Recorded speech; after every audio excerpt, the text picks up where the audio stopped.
HK Gaming budget 75% mechanical keyboard. Now we're talking. I'm RJ and welcome to the video. On the front of the keyboard you have your F keys along with media controls that are being bound to a function button. Because it's 75%, it makes a lot of sense that they use function in terms of replacing other key functions, such as having the F row having extra functions. So that makes sense. In terms of the layout, you're looking at a non-standard layout with these being the standard keys, your control, your Windows and Alt. However, your Alt, function and control on the right side are the standard size keycap, which when I say standard as in these size keycaps. And then you also have, I believe, a shorter shift key, which is non-standard there. And besides that, everything else seems relatively standard from what I am looking at.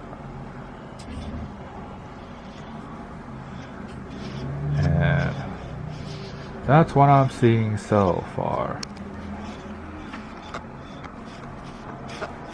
Zooming out.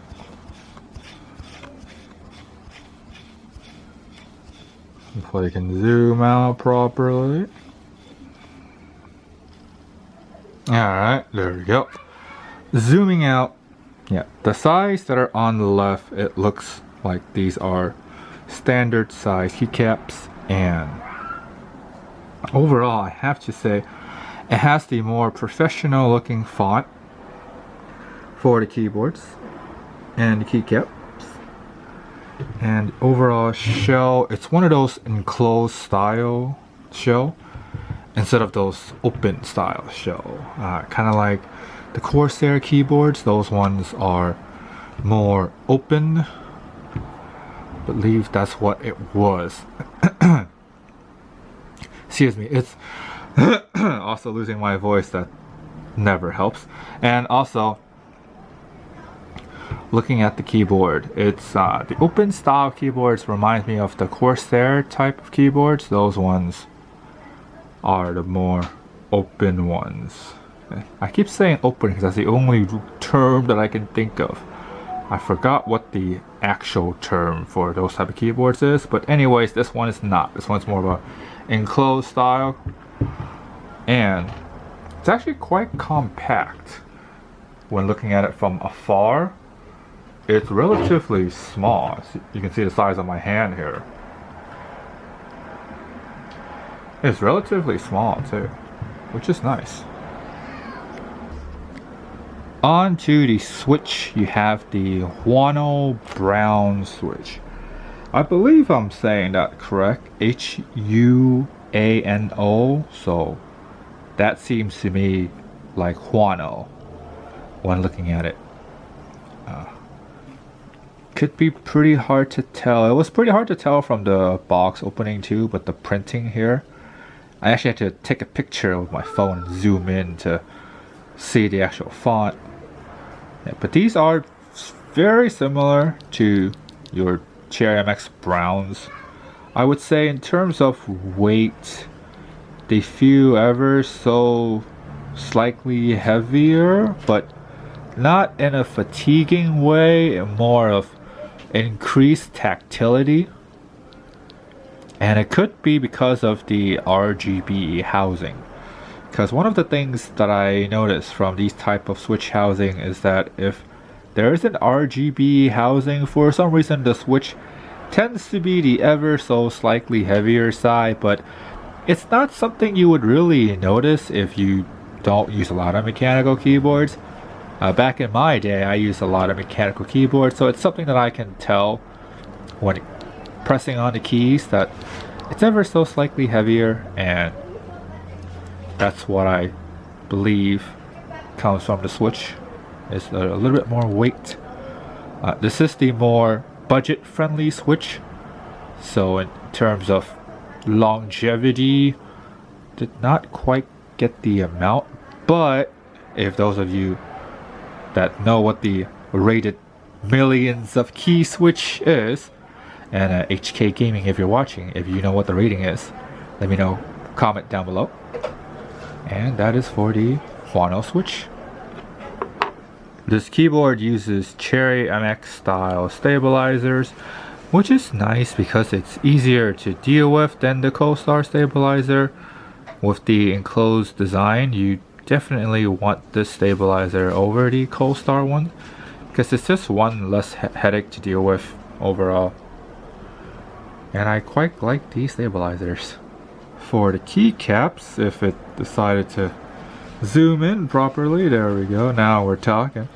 For the keycaps, it is the double shot ABS keycaps. These are the higher tier than, well, back in the day with those older gaming keyboards, those mainstream gaming keyboards where you just have the ABS keycaps. These ones are definitely a step above just because they're double shot, so that this way ideally they last longer, just because there's the way how you can tell it's a double shot is because if you look at the plastic that's on the K, it's another layer if you see it here. Because let's say if it's just ABS and not double shot, then you would see it as a single layer of plastic. So this plastic here would not be white from what I can tell.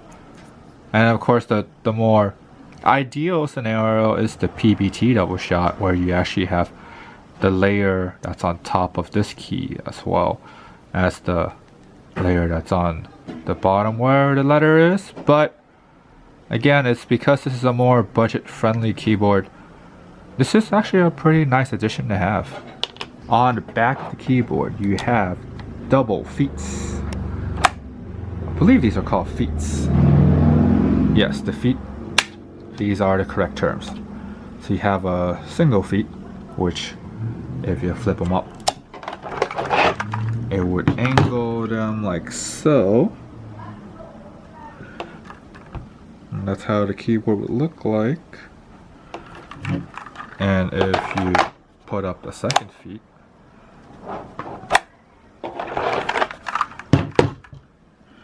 it'll angle them like this, where it's just ever so slightly higher, and you have more distance. So I like the fact that it includes two, because it gives you the option of what type of height you would like for the feet. And then you also have these rubber pads that does a good job of keeping the board planted when you're typing. The reason why the table wobbles is because it's the table itself. The table is slanted due to just wear and tear, but the actual keyboard itself doesn't wobble. So if it looks like it's wobbling, which I think I actually have a pretty good surface of the keyboard, of the table I mean, where okay, there we go. So this shouldn't happen. Like this is the table's fault. Yeah, so that shouldn't happen. And overall, that's really nice to have. And then the second thing that I want to mention is the USB-C plug. So this means you can have any USB-C cable you want. You're not bound to the cable that's included in the keyboard. Although it's nice to have it, but I really like the option of having to choose my own cable if I don't want to use the cable that comes in the box. I believe this is a newer trend. Back in my days, most of the keyboards just have the cable stuck on the keyboard, where you don't have the option of replacing the cable if you don't like the cable. So this is a very nice addition to have. This is also one less point of error, because let's say if the cable is stuck to the keyboard and for some reason, knock on wood, your cable is cut off, it's not as simple as just replacing, well, it is quite as simple as replacing the cable, but the process to do so is probably significantly harder than you just pulling out the cable you inserted in the USB-C port and replace it with another one. On the software side, there is a lot of different lighting options. And in case if you're wondering what each lighting option does, I'll have a link down below with the lighting video, so then you can check out each individual lighting. But there's a lot. There's the typical one, the spirals, the waves, the ripples. There's the press to illuminate, and then there are some wild ones, like this serpentine glide and the fish. Not sure if I can say that word without being demonetized, so not even sure if I can show this word, but it's there. And then some of the more fun ones like Fiesta and random fountains. So along with that, you can actually do key mapping. So you can select a key to customize. So I'm gonna put 1. Put this is 1. And it becomes 7. Okay, that's interesting. Then it comes back to the regular one. Oh, okay, that's pretty cool. So if, let's say, for some reason you want this thing to be a numpad, you can actually do that. That's really cool. You can switch your default. You can do some function layers, and in the lighting setting, which we went over that, and device management. Oh, you can change the layout from ANSI to ISO. I try to click on it, doesn't seem to work.